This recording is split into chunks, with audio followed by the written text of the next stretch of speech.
Good morning. Good morning, Bob. It's good to be with you here this Sunday, and welcome, Reverend Chase. We appreciate your visit. The Dayton area always has warm memories for me as I completed some of my graduate work in Yellow Springs. So I appreciate your visit, and if I lived in a small town, I think it would be Yellow Springs. Yes. It's kind of a unity type of town, too. It is. Most of us recognize that life is eternal.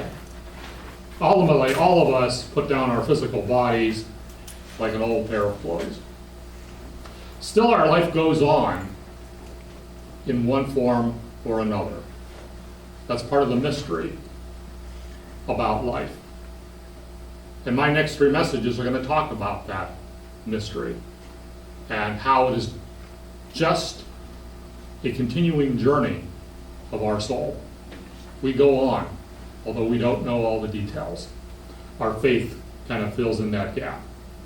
In our message, which is the first of a three-part message, we will look at what happens at death, the granting of our three wishes at our transition, and the definition of heaven and hell based on the book Life After Death by Deepak Chopra.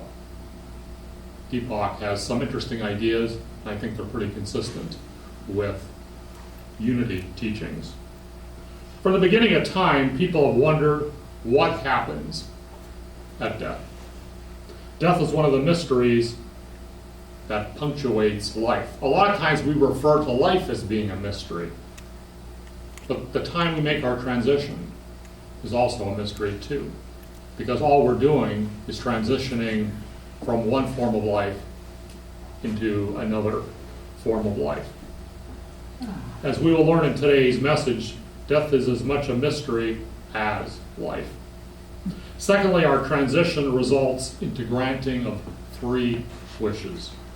The three wishes include knowing our way back home, knowing whether love is experienced in our transition, and discovering whether the soul survives death.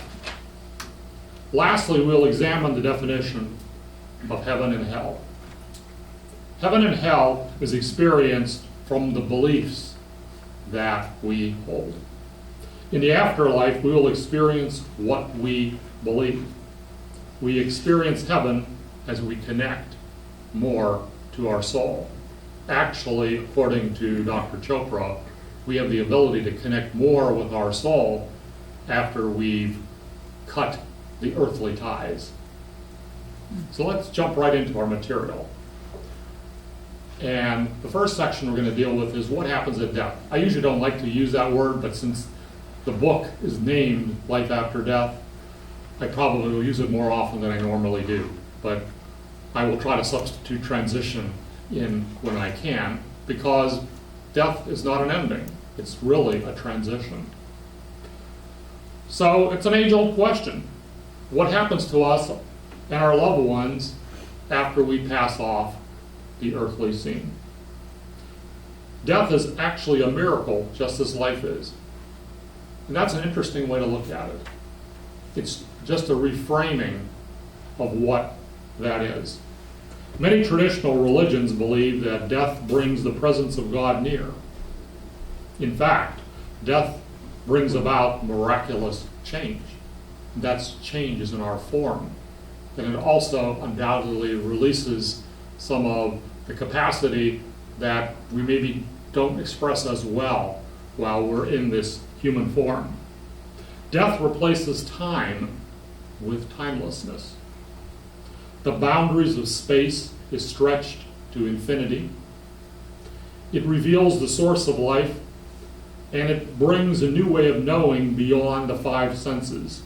It reveals the underlying intelligence that organizes and sustains creation. Certainly, we are in a new dimension. And there's plenty of literature and books that one can read about that. But Dr. Chopra has some interesting thoughts about it, as I said, that are, I believe, that are consistent with new thought. Death actually is the fulfillment of our purpose on earth, but not the end of life. The Bible indicates that in the world of spirit, timelessness is a key feature. And I'm going to share a Bible scripture with you. Always has been a favorite of mine. It's from Psalm 90, verse 4. 1,000 years in your sight are like a day that has just gone by, or like a watch in the night. So while we're here on this earthly plane, we think 1,000 years is a long time. In the world of spirit, it is nothing, because in reality, there's no time. You're experiencing a type of timelessness that we don't experience. So before the service began, Shannon asked me what the time is up there. In the world of spirit, that wouldn't even matter. And that's something that we will get used to when we go to the other realm. As the scripture indicates, time has no relevance in the afterlife. Death is actually illusory, because the truth about existence is that eternity undergirds all of life. We are eternal. We are part of eternity. We are part of the infinite. There's no end of us. And some of us that have probably read the literature about what happens after we make our transition, there are some people out there that say life just goes on. It's just in a different form. It's like that you woke up from sleep and now you're in a new realm. So certainly there are many different ideas about that, and it's certainly worthwhile to explore that. There really is no clear boundary between life and death, and that's something that I think that's important. And I think more and more people are recognizing that. Several years ago, I had an opportunity at a professional conference to talk to a funeral director, and he told me how the funeral industry has really changed. And I've noticed it too from the celebration of life services that I did. Before, the end of life was a time of great mourning and weeping, and I'm not saying that some tears are not shed when a loved one moves into the other realm. But the funeral director even recognized that now it's about the celebration of life. We celebrate those that have moved into the other realm. Their life continues, just in a different form. While on this planet, we are children of time. After we make our transition, we become a child of eternity. And that's an interesting way of viewing it. Dying is just as illusory as other moments in life. As Deepak Chopra writes, for the afterlife to have meaning, it has to be fully as satisfying as this life. That is certainly encouragement. Dying can have meaning because we have choices about how we exit this life. Qualities like love, truth, and compassion can be manifested both in life and at the time that we make our transition. At times, we can choose the time we pass on to the next life. We see that a lot of times with married couples that have had a close connection. And sometimes we see one make their transition almost at the same time as their spouse makes their transition. I would suggest that is not coincidence. More is operating there. Death is something we can bring into the present. We can give what is necessary to experience a transition that bridges our physical life to the realm of spirit that we enter. The fullness of our life can be shown at death. Love can be expressed as we move from one realm of life to another. The second area we're going to get into this morning is talking about the granting of 3 wishes at our transition. And Deepak Chopra tells a story based on Indian culture dealing with a discussion of this. Making our transition allows us to find our way back home. Because at our core, we are spirit. We are just returning to what we are and always have been. This is the first of the 3 wishes that are learned at the time of our transition. While on earth, Jesus spoke about this a lot, and I'm going to share with you what Jesus said at John chapter 16 and verse 28. There we read, I came from the Father and entered the world. Now I am leaving the world and going back to the Father. Another way of saying that is we are going back to spirit, because that's what we are. We've learned some lessons in this lifetime, and now we are returning to spirit. And that's a different, that's a way to look at it. All of us return to God. Jesus actually even spoke in another scripture, which I'm not going to read to you, that there are many mansions in heaven. That's interesting. Even though we have taken on these human bodies, we ultimately all return to spirit, of which we are a part. Lastly, we learn whether love is experienced in death. And I think we can actually say that is the case. That love survives the transition of a loved one. And I know I have felt it personally, and most of you that know me here know that over the last almost 3 years, both my mother and sister passed. They made their transitions. And even today, I still feel their presence in my life. I have to say, Shannon told me some things that I was kind of skeptical about, but now I actually believe them.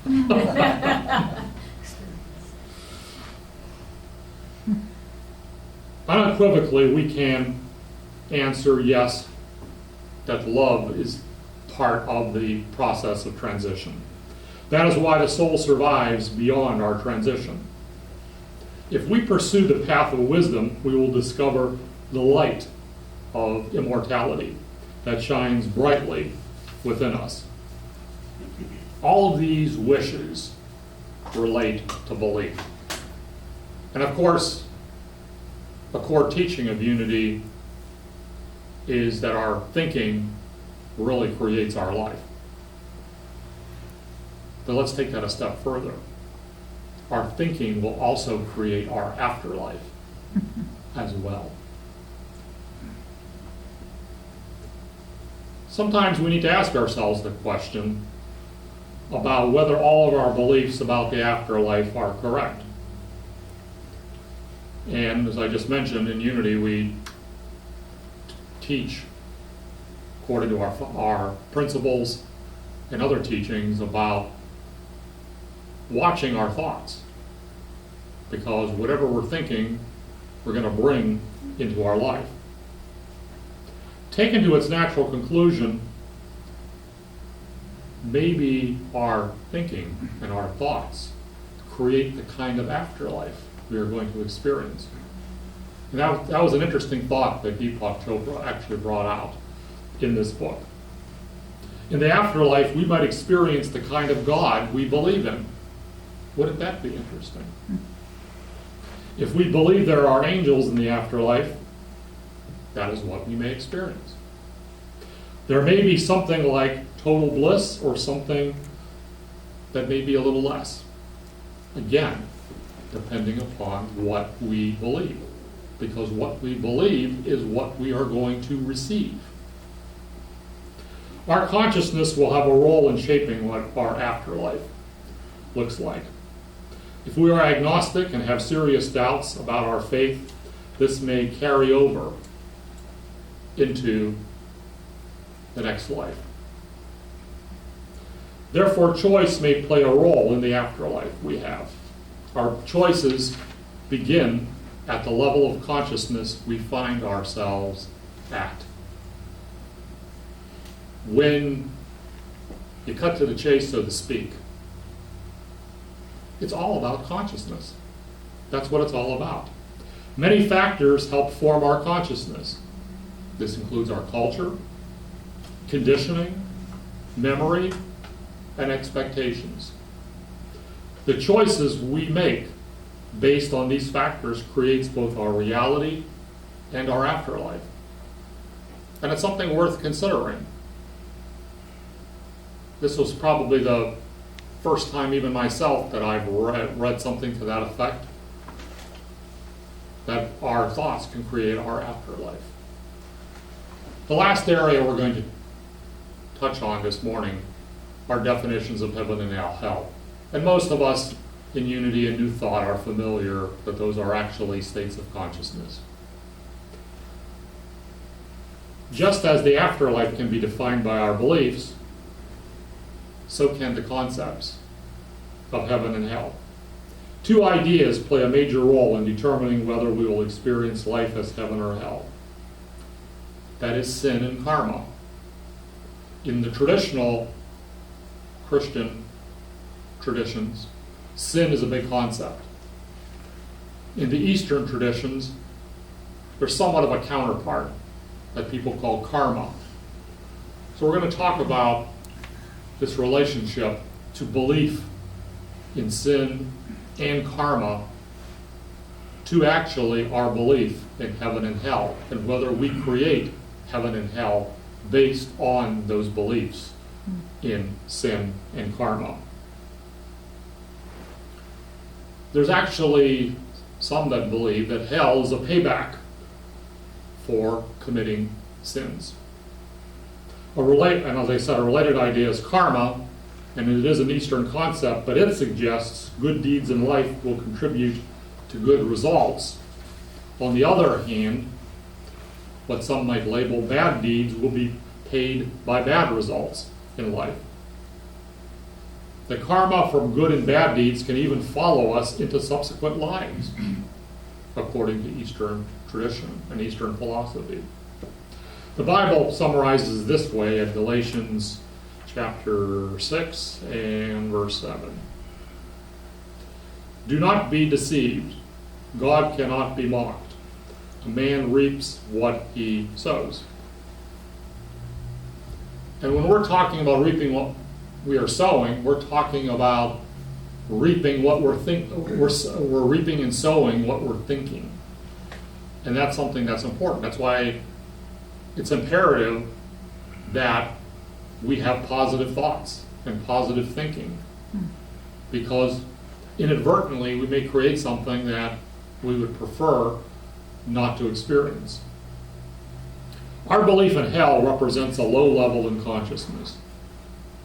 It may even lead some, not certainly in unity, but elsewhere, to a belief in Satan. This comes from believing that people deserve punishment rather than healing. Guilt is projected outside ourselves. We create a Satan, we create a devil by what we believe.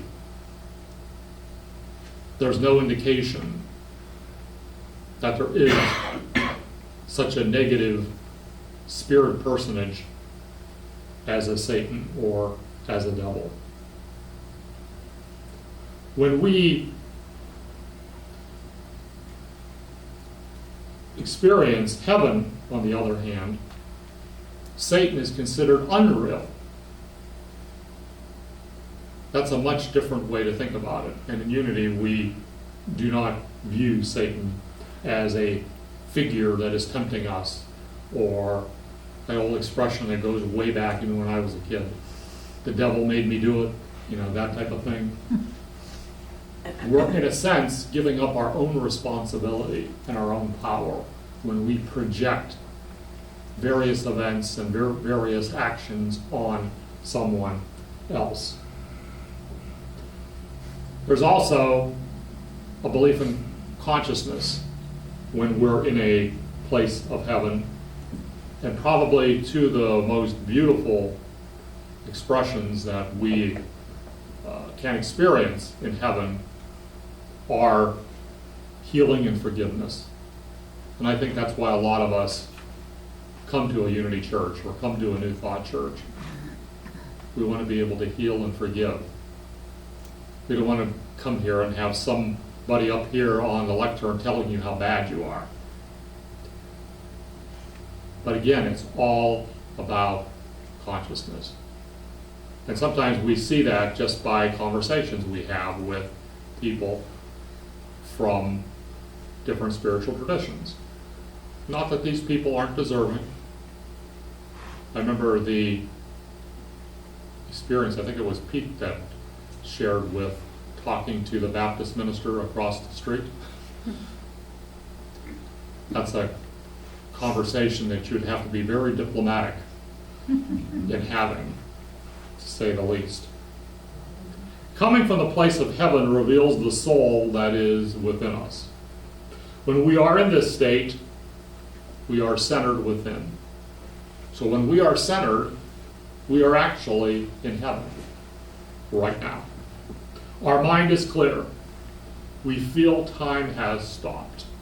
And I'm sure all of us have had that experience at one time or another. Sometimes various productivity consultants talk about being in the flow. When we are in the flow, it seems as if time stands still. You're working on something at 1 o'clock and it's 8 o'clock at night and you didn't even realize how many hours had passed.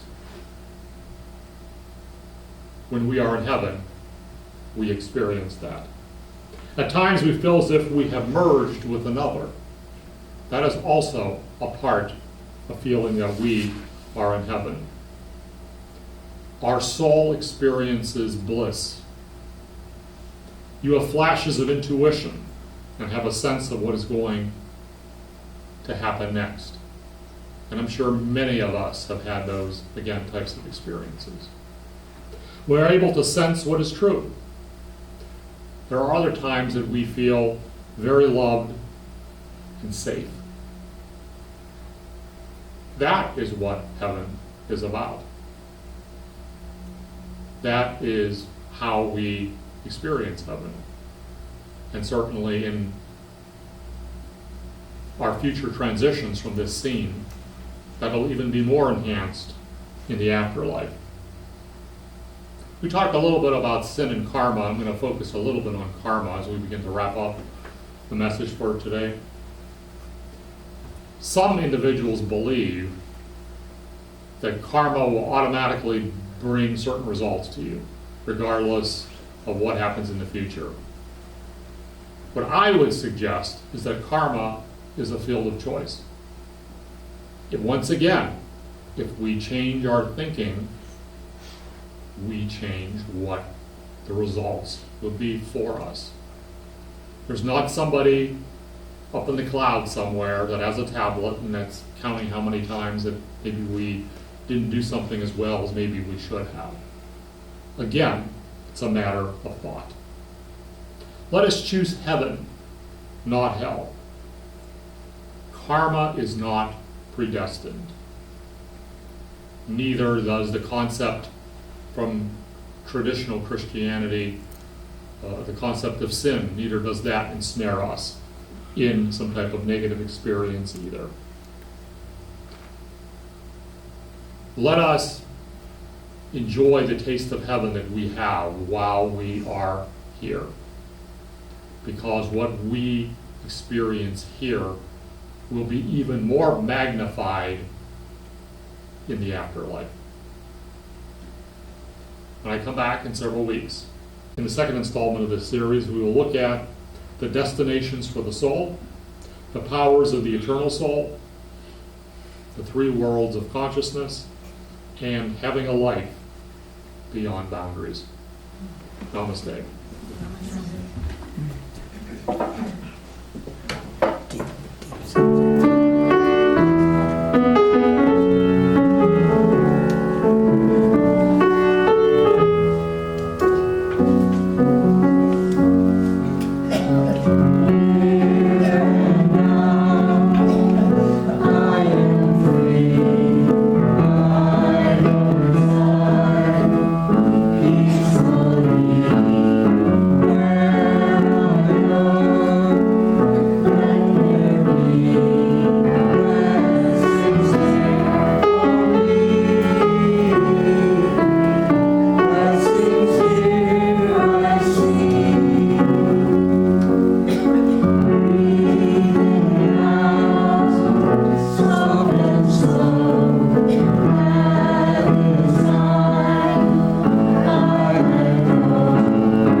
tensions that you may be experiencing in your body at this moment.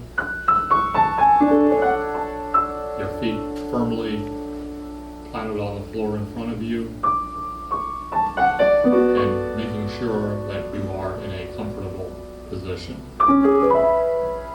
I am both human and divine. Some days I feel aligned with my divine path, while other times it may be a little more difficult to see what is ahead of me.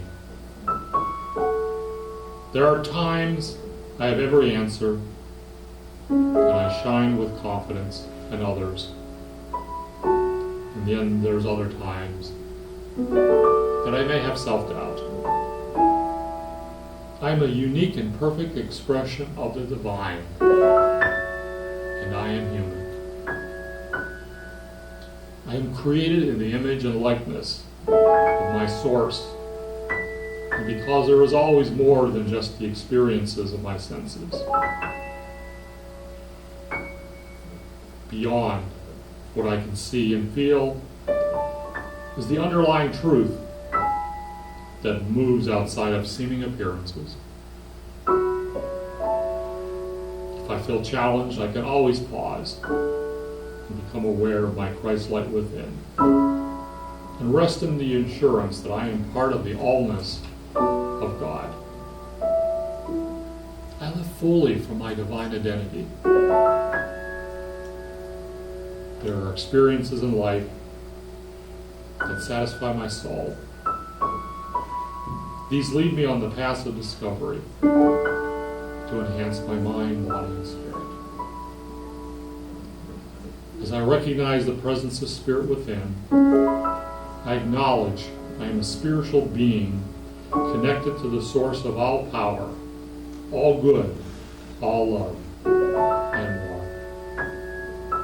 My consciousness awakens to the allness of living my spiritual connection in both everyday and critical matters. It's a whole and holy happening that empowers and enlivens me to think and do what is best for me. My experience of being one with infinite wisdom leaves more than an impression on me. This sacredness inspires me to live fully from my own divine identity. Now we will enter into 2 moments of silence as we contemplate the divinity that exists in each and every one of us.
Lord's Prayer, which is number 70 in the hymnal.